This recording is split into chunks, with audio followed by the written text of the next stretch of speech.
Well, hello everyone. Welcome back to the Econobox garage. If you were with me last week, you'll have seen that I got the car started, and that means after a couple of minor adjustments and what have you, it was time to take it out on the road. However, I did run into a little catch. Now, if you recall, I have a rib case gearbox from a Morris Minor, and I have a large Journal 1098. What I had done though is I installed the clutch push rod from the original 948 smooth case setup, and it turns out that this little push rod was too short. So I sourced a 2 and 11/16 push rod. I think this one is 2 1/4, if I'm not mistaken. That would be from the center of the hole to the end of the push rod. So anyway, that's the old one, was too short.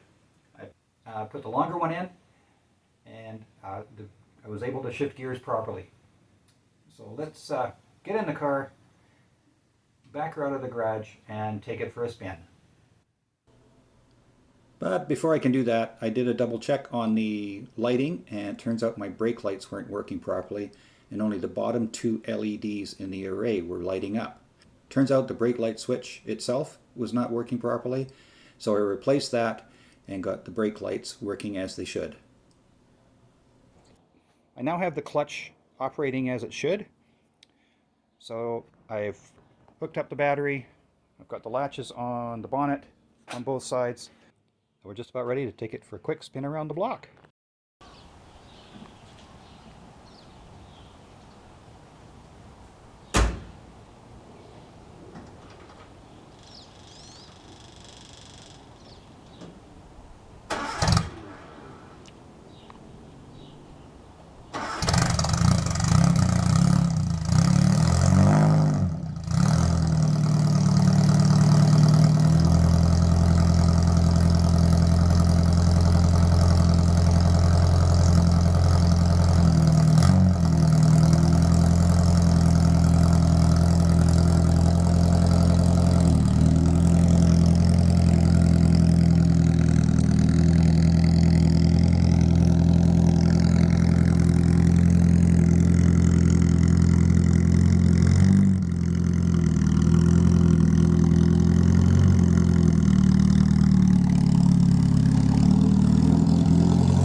And now on to the next step. Because the Bugeye had not been registered since 1981, it had to be recreated in the government's database and undergo what's termed an out-of-province inspection. Thanks to Dave Wilks and the crew at Bow West Motors here in Calgary for the great service. The Bugeye passed with flying colors, and now it's off to complete the registration process.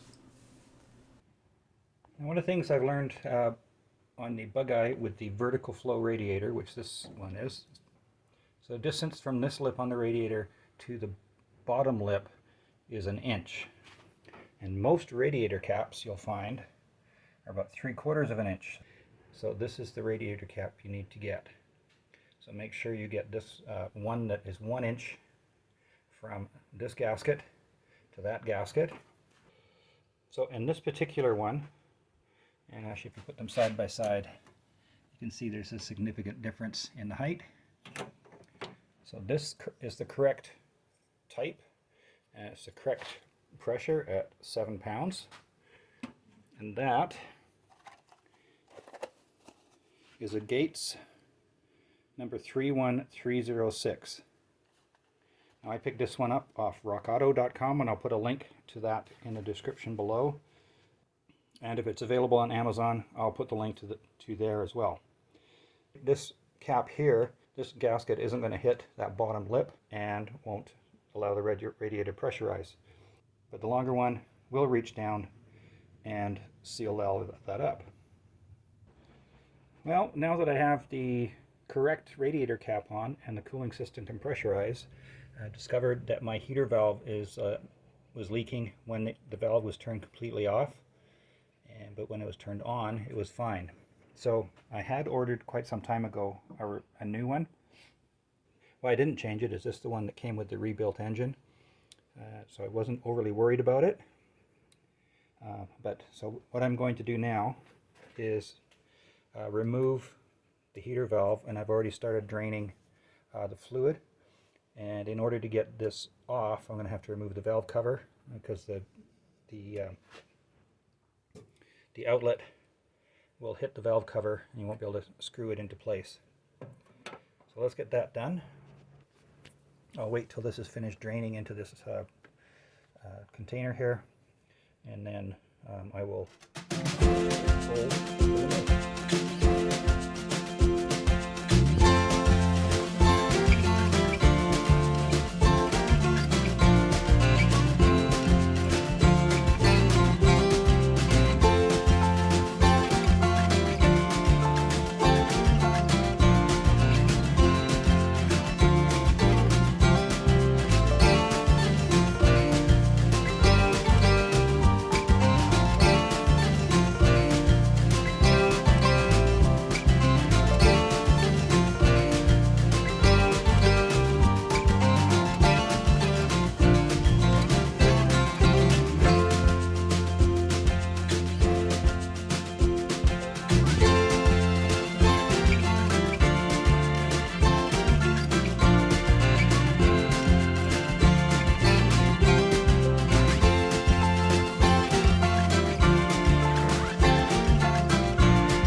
Okay, I have the new valve in place, hose is back on, I've topped up the radiator, and I've got the valve cover back on.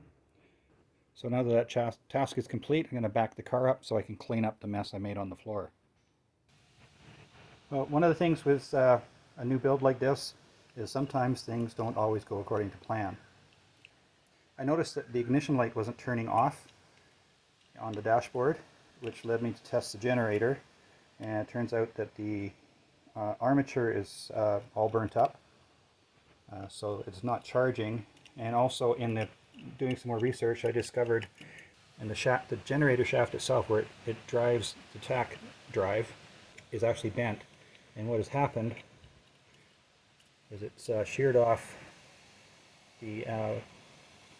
the drive part off and mangled the housing itself, as you can see there.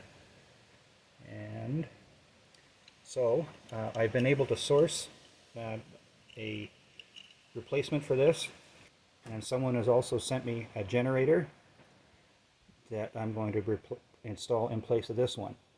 So first of all, I'm going to take this generator out. I have to transfer the pulley and the fan to the replacement, and we'll go from there. So I've disconnected the battery. I'll just disconnect the two wires on the back of the generator and then pull it out and take it over to the bench. Now there are a couple of differences between my replacement generator, which I assume is a newer one or a later model. I have already switched the pulley and the fan over. The differences are the original used an I-type connector for the harness on the back of the generator. Whereas the newer one, or my replacement, uses a push type or spade connector. Now, this is a typical size, and you can see that this top one here is quite a bit wider. So what I've had to do is source a wider connector, and so that'll go on there, and I'll splice that on the end of the harness. Now these are a Pico 3157, and BP stands for blister pack, which is what this is. and I picked those up from a local supplier. But I'll also include a link to Amazon for those if you're interested at all. So these are 3/8 wide, and I believe these are spec'd for some kind of a VW connection. So, however, I'm not worried about what kind of car they're for as long as it fits. So I'll need that one on there. I'll get the right one on the harness for this one, and we're good to go. Oh, one other difference is this hole here on the, pardon me, it's this one here. This one here is a fine thread, and on the replacement one it's actually a coarse thread. So I actually had to go out and pick up a couple of new bolts for that to fit. So anyway, now I've got all the bits and pieces together. I'll go and modify the harness and then install this in the car. Okay, there we got the two connectors changed on the end of the wires. This is the field, and this is the other one. So now I'll get the generator itself, reinstall it, hook it up, and go from there. Now we have the new or replacement generator in place. I've got the replacement tack drive on and the tack cable reconnected. Polarize the generator as per the MOS video I referenced in the previous video, and everything works fine. The little generator light on the dash goes out. So all I'm going to do now is I'm going to put the duct back in, and then we're good to go. Well, that's a wrap for this week's video. It's been a great milestone after almost 3 years of working on the car to be able to get it out on the street, driving it, and having it street legal. I'd like to thank those of you who have invested in the channel either by subscribing, commenting, sending me parts, buying merchandise, hitting that super thanks button. All that help is very much appreciated. There's still a lot to do on the car. I'm sure there'll be some more bugs to work out. I do have a hard top that I need to restore. I have a soft top to install. I have side curtains to refurbish. So don't worry, there will be more Bugeye content, even though the car for now is on the road. If you enjoyed the video, please be sure to share it with your friends. Hit that like button, hit the subscribe button, and don't forget that little bell icon. Click on that, you'll get notified when that next video comes out. If you'd like to get a hold of me directly, you can do so at the email address I'll put at the bottom of the screen, and that will be in the description below as well. My name is Ian. This is the Econobox Garage. We'll see you next time.